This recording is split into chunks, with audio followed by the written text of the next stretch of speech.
Welcome to Would I Lie to You, the show with naked truths and well-dressed lies. On David Mitchell's team tonight, a presenter and author of The Thursday Murder Club. When it came out, I went straight down to my local bookshop and used their Wi-Fi to order it online. It's Richard Osman. Hiya. Hiya. And a comedian who's originally from the town of Newcastle in Australia. It's just like our Newcastle in that nobody wears a coat in January. It's Kendall.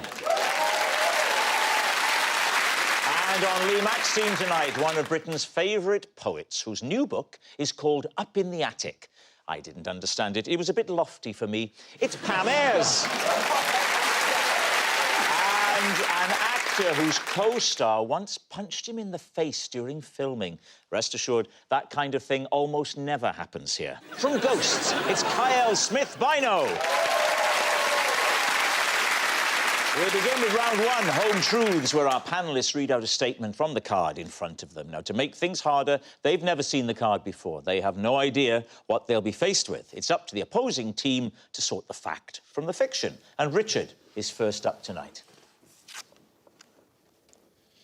2 years ago, after losing my keys at a fancy dress party, I had to break into my house while dressed as Darth Vader. These two. Ooh, OK. I want to know about the costume. Was it a good one? It wasn't bad, actually. It was from a shop. It wasn't homemade. Right. There's not many things I can do as fancy dress. I can do Frankenstein, and I can do Darth Vader, or I can do two children standing on each other's shoulders wearing a raincoat. How did you get in? Do you know the bathroom window on the ground floor? No, I don't know the house person. Well, there, essentially. What, you squeezed in, you, through a bathroom window? You know what, Rob? I used the Force. You used a hell of a force. So what, not the little window, you mean the whole big bathroom window? It's a stash window, yeah. And I've done it before. I went under it with a little piece of metal that's by the bins. It's an old school ruler, which I've always kept there. A school ruler of Herculean strength, then, I should say. No, you know the metal ones, like technical drawing. OK. By the way, it's no longer there now if anyone does go around to my house. And what about the party now? Which other characters? Were there any other Star Wars characters at the party? Yeah, and this is genuinely true. Someone else at the party was a Darth Vader, but in... Bet you towered over him. He would have felt like a pathetic Vaderette. Was he how enfeebling to be the small Vader at a party? Was he smaller than you? Take a wild guess, Lee. What about the voice? Did you attempt to do it for fun at the party? Could you give us a demonstration? OK, yeah, of course I could. So I would say, for example, I know what Luke Skywalker got for Christmas. He got a Sabutio. Was he doubling as a minicab driver? He got a jigsaw puzzle. And he got a football. And everyone would say, how do you know that? And I would say, I have felt his presence.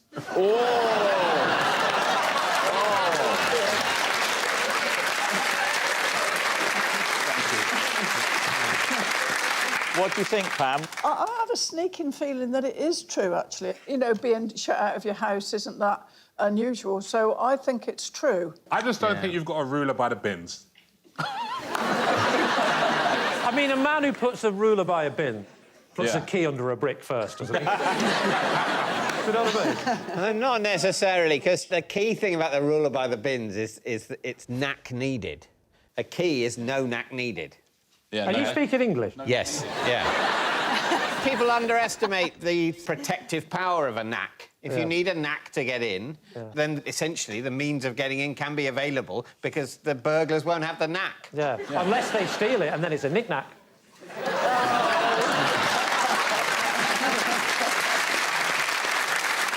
Right, what's it going to be? We'll say it's a lie. You can say it's a lie. OK, Richard, Darth Vader through the bathroom window.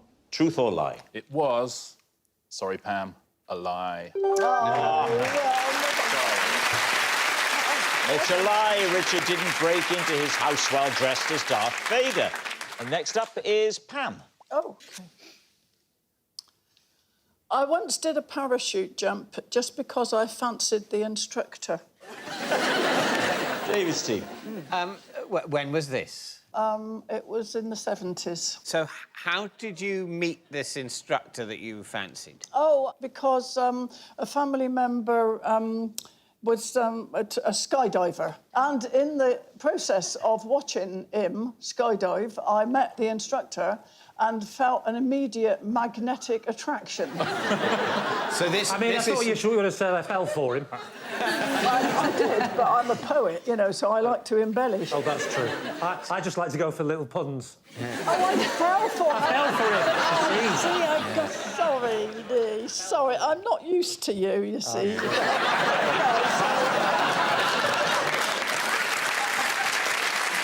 Describe him to us then. What was it about this man that was so attractive? He wore a lot of straps. Oh, hello. All right. And what is it about a man in straps that you like? Well, I don't know. There's something sort of dark about straps. I don't know. You know, he had these straps and the sort of around the groins and everything, and he did it. Whoa. I wasn't expecting this, Pam. I'll be very honest. Do you recall his name, Pam? Yeah, Doug. Doug. This is the Vale of the White Horse accent, of which I'm exceedingly proud. So how did you take it a step further Well, with him? I volunteered to learn how to parachute jump. Yeah. And did you have to have straps as well? Oh, indeed, I did. Are you strapped to Doug as well? Because I've done this. And you're on the front. Well, I was, like a little baby in a papoose. Oh, no, this was No, Lee, it was lovely. I've never felt so safe. Which way were you facing? Or facing away. All right. So, Listen, this is for wimps. This is for wimps. This I did alone. You weren't strapped to Doug? No, I was not strapped to Doug. I would have thought that would have been the whole point. Well, no, but I didn't find out until he hit me on the shoulder and said, go. The old romantic. So what's the time scale of this? There's the day you go with a family member who's a skydiver.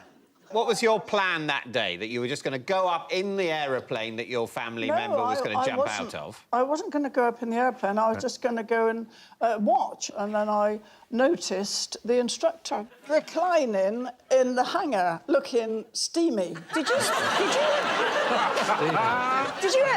talk to him much? Yeah, I did. I said, how do you get into this line of business? Nice. Yeah, with the classic head wobble of seduction. did you have lessons with Doug? Yeah. Oh, tell us about those. Was he a West Country person? No, Where it was he wasn't. I don't know where it came from. Well, what was his voice? Oh, it was received English. It was one of these. Now, you listen to me, Ayres. That's right. He said, oh, well, Let me just tighten this strap. Hang on, let me get this one. That's better. Let's stop the blood. Now. He didn't say anything lascivious like that. He was a perfect gentleman with beautiful received English, and he said, I think you're going to enjoy this. Well, your heart was a flutter at that, wasn't it? Eh? All right. So, what are we thinking, Richard? What do you think of this? It sounds reasonable to me. At first, I didn't believe it, but you were going, look, this is just a thing that happened. Like, you just wanted to get your story out. So, what's it going to be, David? That's definitely true. Yeah. There's no doubt in your mind. No doubt in my mind. I can picture it entirely. All right. They're saying it's true. So, Pam, was it true or was it a lie? My story was true. Yes, it's true. Pam did a parachute jump just because she fancied the instructor. Sarah, you're next. I once survived being lost in a forest by eating a whole tin of cat food. Lee's team. Wow. When was this? 1996. How did you open the tin of cat food? I smashed it on a rock. I smashed it on a nearby rock, and I had to keep smashing it like I was like early man. And what did you use to eat it? My fingers. Oh. Why did you have humanity. cat food? Well, she'd already eaten the cat. Let's wind back a bit. Are we in Australia? Yes. Which part of Australia are we in? It was about 7 hours out of Sydney. I was at university and I went to a college where there was this thing where they would do pranks on the freshers, and then a group of older students dumped us in the forest This is quite traumatic. It's like the Hunger Games, isn't it? But with cat food. They gave you the cat food They gave us cat food. to survive off. To survive. How long before you start eating cat food, then? How long have you been in the forest? But it was a couple of hours. You're eating cat food after 2 hours. I was expecting this to be in at least like days even, maybe, like a couple of Day days. 4. That would be my estimate. Hour 2, and we give in. How long were they intending to keep you in this forest? We had to find a way back. We had to hitchhike back to the city. Well, we tried walking, but Australia's much, much larger than That it is on my map at home. That's right. Wow. What do you think, Pam? I think it's true. Yep, I do. What about you, Kyle? No, I don't believe it. No. Lee? Yeah, she's got the eyes of a traumatised woman. I'll go with Pam and say it's true. All right. Sarah, is it true or is it a lie? That story. Yes. It's true. It's true. Sarah did eat a whole tin of cat food. Our next round is called This Is My, where we bring on a mystery guest who has a close connection to one of our panellists. This week, each of Lee's team will claim it's them that has the genuine connection to the guest, and it's up to David's team to spot who's telling the truth. So please welcome this week's special guest, Lee.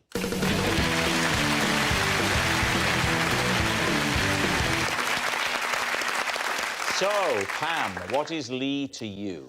This is Lee. He caught me in his bookshop when I was putting my books on top of Richard Osman's. All right, so, Pam's bookshop buddy, Kyle, how do you know Lee? This is Lee. We once pretended to be 50 Cent's support act to get into a club. Kyle's fellow fraudster. And finally, Lee, what is your relationship with Lee? This is Lee. I single-handedly held his five-a-side football team to a draw after all 4 of my teammates were sent off. So there we have it. David. Right. So where was this bookshop, Pam? In Blackjack Street, Cirencester. And what's it called? Octavia's. Great name, Blackjack Street. Blackjack Street is great, isn't Do it? the numbers only go up to 21? So describe what you did and I how went Lee responded. in, and as you go in, there's a round table in front of you on which they put all the bestsellers. And I saw, as I walked in, a great stack of Richard's books, and I was consumed by a bit of jealousy and envy. I thought, here's this man who's selling all these thousands of books, and here am I trying to earn a crust as a poet. And I confess, a black cloud descended upon me, rigid with fury. I picked up... That's that scene from Pulp Fiction. I will strike down upon thee! It's like Samuel L. Jackson. Rigid with fury and envy and jealousy and all of those foul emotions. I've got a couple of my books and I put them on top of his because I just thought it wasn't fair that one person should be so massively successful when I am scratching a living as a versifier. Well, that all sounds very plausible. And Lee saw you do this. He saw me. He came over to me very politely and he said, "Excuse me, madam, but I have to bring to your attention the fact that you're not permitted to shift books around in the way that you are doing at present." And he said, "I must insist that you replace the books where they were originally exhibited." Did he realise that they were your books? What? Did he realise they were your books? Not initially. Not until I spoke. And then when I spoke, the realisation dawned across his face and he said, "Ah, you are that poet of renown." Yeah. You are that poet of renown. I wish you'd put that book down. Wow.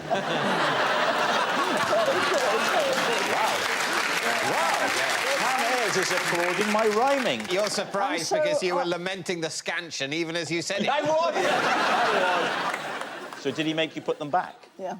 Oh. And I Lee. left Octavia's with my tail between my legs. She went to the bookshop at number 22, but they'd gone bust. Are you getting used to him now? Yeah, I'm getting used to it now.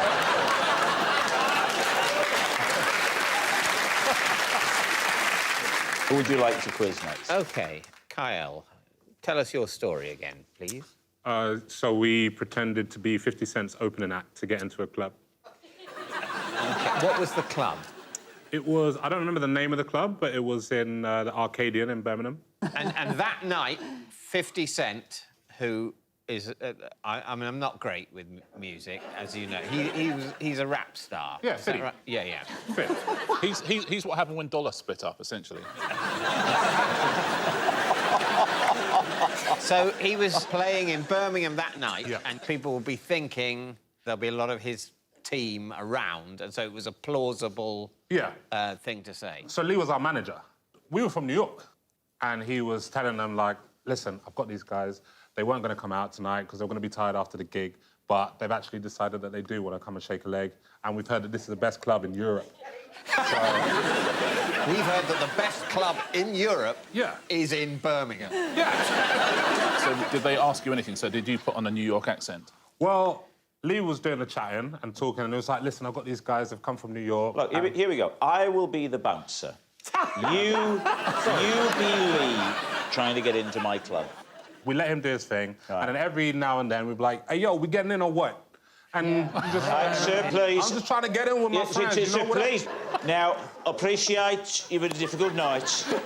Put yourself in my shoes. Like, where are you from? Like, I'm from Birmingham, you cheeky devil. Now, if it's a quiet night, you can come in. Right. Night.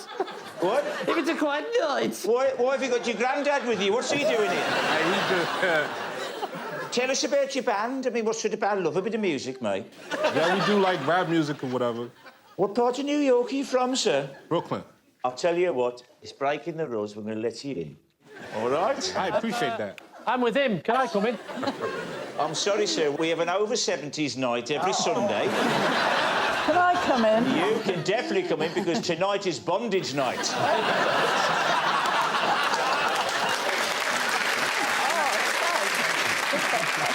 All right, now, Lee, remind us, it seems a while ago. So, this is Lee, and I single-handedly held his five-a-side team to a draw after all of my players were sent off apart from me. What year was this? This was about a year ago. And what was it about this match that caused your teammates to be sent off? What sort of people are you playing football with? They were all different reasons. Please tell us. Well, the first one was sent off for dissent. Who was that first person?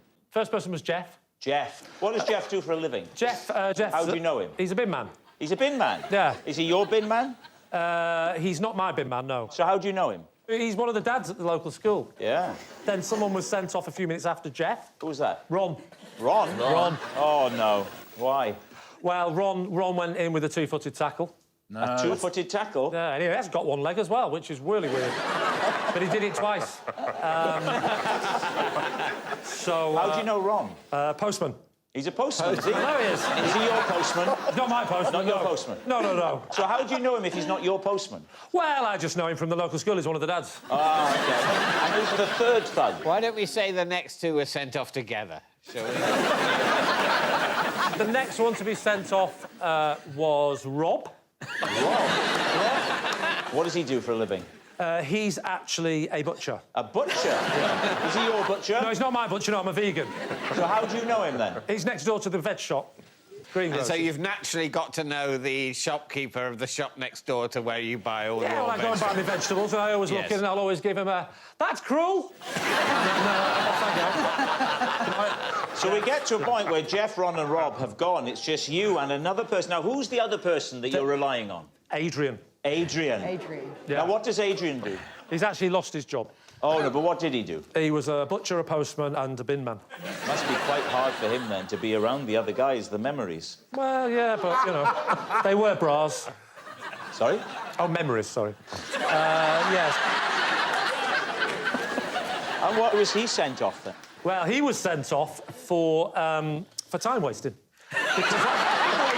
Yes, because obviously, think about it. You're 8-0 up at half-time, you get a man sent off, and now it's 8-1, and then it's 8-2, and then it's 8-3, 8-4, 8-5, 8-6. We're down to 2 players, and a few minutes left. What are you going to do? You're going to time waste. What was he doing to waste time? He went for a Kit Kat. What was the name of the team? Fish Alive FC. Fish Alive FC. 1, 2, 3, 4, 5. Once I caught a fish alive. Really good. All right, we need an answer. So, David's team, is Lee Pam's bookshop buddy, Kiell's fellow fraudster, or Lee's football friend? Well, I don't believe Lee Why? because of all of the details. I think it is Lee. You think it is I Lee? agree. Yeah. I think Lee has done a Lee thing of making the story kind of like Yeah. there's stuff Right. that didn't happen. Right. But I think the guts of Lee's story. I do. It just feels. So, Yeah. well, for example, the professions of your team. Yeah. Were they really a binman, a postman, a butcher, and an unemployed former binman, postman, and butcher? OK. Is that true? No. No. No, it's not true, David, because that would be ridiculous.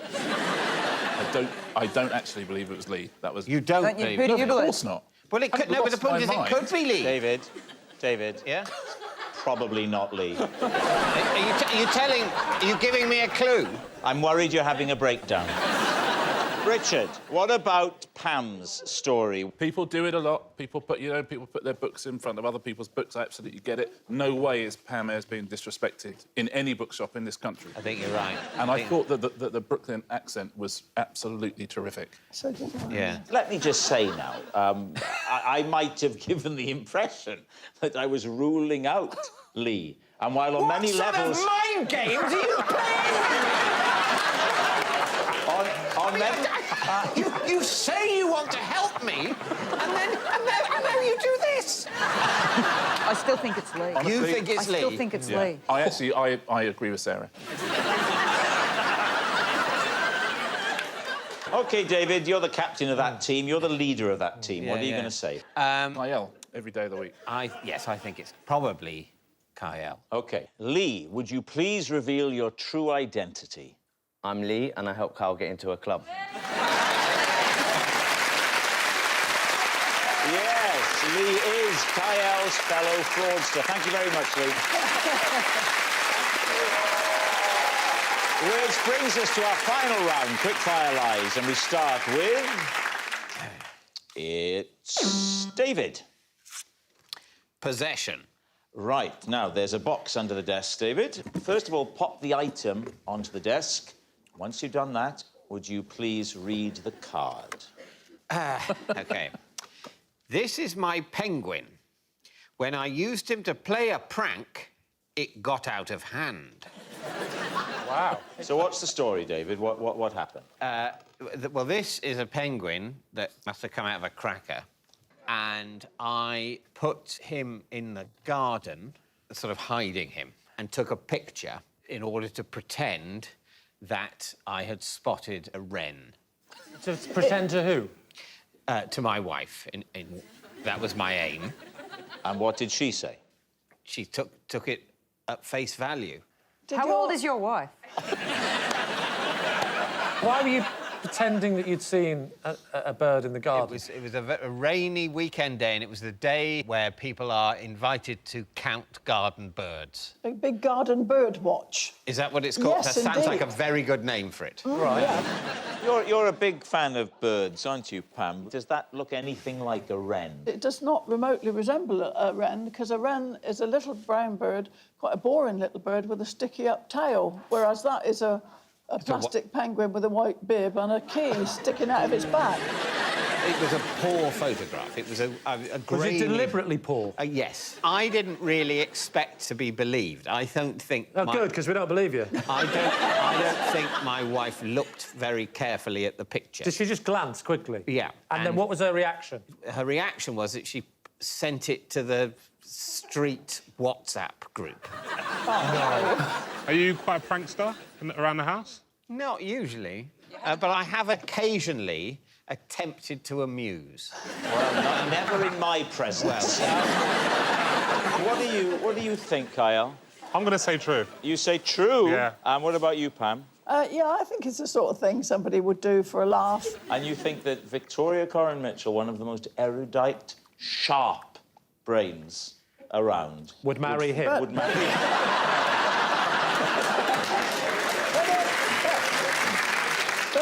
But a lot of people aren't interested in birds and cannot distinguish one from the other. All right, your team seem to be saying true.